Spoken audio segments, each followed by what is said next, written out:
അസ്സലാമു അലൈക്കും വറഹ്മത്തുള്ളാഹി വബറകാതുഹു. നമ്മുടെ അടുത്ത ക്ലാസ്സിലേക്ക് നാം പ്രവേശിക്കുകയാണ്. ഇന്ന് നമ്മൾ വളരെ ലളിതമായ ചെറിയൊരു പ്രയോഗമാണ് പഠിക്കുന്നത്. നേരത്തെ നമ്മൾ ഫസ്റ്റ് പാഠത്തിൽ കഴിയും എന്നുള്ള ആശയം പറയാൻ പഠിച്ചിരുന്നു. നടുവിൽ ക്യാനാണ് ഉപയോഗിക്കേണ്ടത് എന്ന്. ഐ ക്യാൻ ഗോ, എനിക്ക് പോകാൻ കഴിയും. ഐ ക്യാൻ സ്വിം, എനിക്ക് നീന്താൻ കഴിയും എന്നിങ്ങനെയുള്ളത്. ഇവിടെ നമ്മളതിനെ നെഗറ്റീവ് ആക്കാൻ പോവുകയാണ്. അതായത് ഇല്ല, അല്ല എന്ന് പറയുന്ന വാചകം വരുന്നതാണ് ഈ നെഗറ്റീവ് എന്ന് പറയുന്നത്. അപ്പോൾ ഈ നെഗറ്റീവ് സെൻറ്റൻസ് ആക്കാൻ നമ്മൾ ചെയ്യേണ്ടത് ഓക്സിലറിയുടെ കൂടെ നോട്ട് ചേർക്കുക എന്നുള്ളതാണ്. അപ്പോൾ ഇവിടുത്തെ ഓക്സിലറി ക്യാൻ ആയതുകൊണ്ട് ക്യാൻ്റെ കൂടെ നോട്ട് ചേർത്താൽ ക്യാൻ പ്ലസ് നോട്ട്, അതിനെ ചുരുക്കിയിട്ട് ക്യാൻറ്റ് എന്ന് പറയും. അപ്പോൾ ക്യാൻറ്റ് എന്നുള്ള ആ ഒരു പ്രയോഗമാണ് നമ്മൾ നടുവിൽ ഉപയോഗിക്കേണ്ടത്. മധ്യത്തിൽ ക്യാൻറ്റ് ഉപയോഗിച്ച് കഴിഞ്ഞാൽ ക്യാൻ പ്ലസ് നോട്ട് ക്യാൻറ്റ്, അതായത് കനോട്ട്, അതുപയോഗിച്ച് കഴിഞ്ഞാൽ നമുക്ക് ആ വിഷയം ആ ആൾക്ക് കഴിയില്ല എന്നുള്ള അർത്ഥം കിട്ടുന്നതാണ്. ഉദാഹരണം, she can swim, she can swim, അവൾക്ക് നീന്താൻ കഴിയില്ല, അവൾക്ക് നീന്താൻ കഴിയില്ല. ഷീ ക്യാൻറ്റ് റൺ ഫാസ്റ്റ്ലി, അവൾക്ക് വേഗത്തിലോടാൻ കഴിയില്ല. ഷീ ക്യാൻറ്റ് റിമെമ്പർ, അവൾക്ക് ഓർക്കാൻ കഴിയില്ല. വി കാൺ ഫോർഗറ്റ്, നമുക്ക് മറക്കാൻ കഴിയില്ല. വി ക്യാൻ ഫോർഗറ്റ് ദം, നമുക്കവരെ മറക്കാൻ കഴിയില്ല. അപ്പോൾ നമ്മൾ കഴിയില്ല എന്ന് അർത്ഥം കിട്ടാൻ നമ്മൾ ഉപയോഗിക്കേണ്ടത് ക്യാൻ പ്ലസ് നോട്ട് അഥവാ ക്യാൻറ്റ്, അതിനെയാണ് നമ്മൾ നടുവിൽ പ്രയോഗിക്കേണ്ടത്. അങ്ങനെ പ്രയോഗിച്ചു കഴിഞ്ഞാൽ നമുക്ക് ഈസി ആയിട്ട് ഇത്തരം വാചകങ്ങൾ പറയാൻ നമുക്ക് സാധ്യമാവും. ദേ ക്യാൻറ്റ് അണ്ടർസ്റ്റാൻഡ് ഹിം, അവർക്ക് അവനെ മനസ്സിലാക്കാൻ കഴിയില്ല.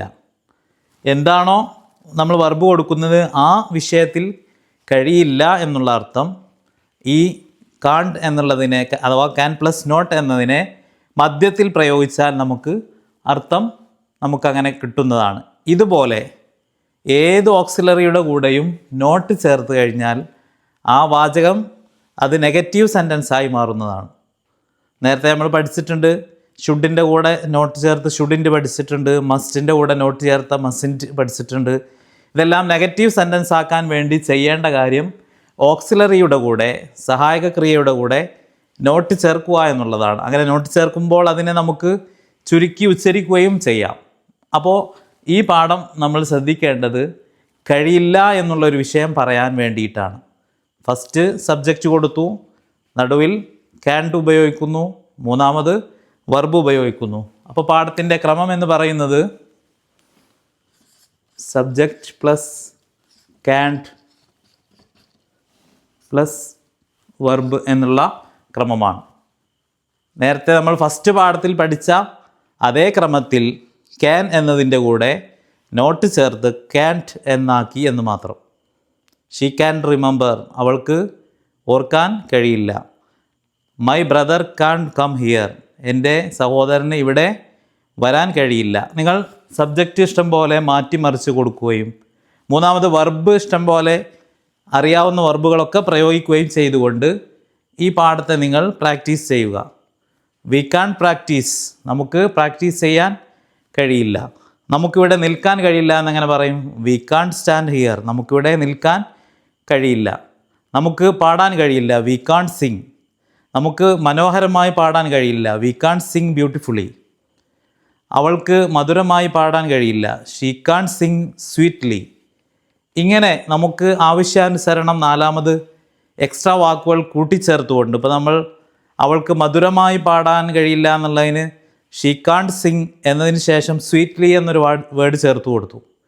ഇതുപോലെ നാലാമത് ആവശ്യാനുസരണം വാക്കുകളെ ചേർത്തുകൊണ്ട് നമുക്ക് ഈ ഉദാഹരണങ്ങളെ വലുതാക്കുകയും വലിയ സെൻറ്റൻസാക്കി മാറ്റുകയും ചെയ്യാം.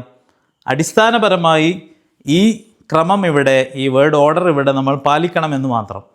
പിന്നീട് ഓരോ സെൻറ്റൻസിനെയും നമുക്ക് ഇഷ്ടം പോലെ മാറ്റം വരുത്തിയിട്ട് വലിയ സെൻറ്റൻസുകളാക്കി സന്ദർഭാനുസരണം നമുക്ക് മാറ്റുകയും ചെയ്യാം. അത് നമുക്ക് സബ്ജക്റ്റിൻ്റെ അവിടെയും ഇഷ്ടം പോലെ സെൻറ്റൻസുകൾ കൂട്ടിച്ചേർത്തുകൊണ്ടുള്ള സബ്ജക്റ്റാക്കി മാറ്റാം. നേരത്തെ നമ്മൾ സൂചിപ്പിച്ചിട്ടുള്ളതുപോലെ അവരുടെ സഹോദരൻ എന്നതിന് ദെയർ ബ്രദർ എന്ന്, എൻ്റെ സഹോദരൻ എന്നതിന് മൈ ബ്രദർ എന്ന്, നിൻ്റെ സഹോദരൻ എന്നതിന് യുവർ ബ്രദർ എന്ന്, അവളുടെ സഹോദരൻ എന്നതിന് ഹെർ ബ്രദർ എന്ന്, അവൻ്റെ സഹോദരൻ എന്നതിന് ഹിസ് ബ്രദർ എന്ന്.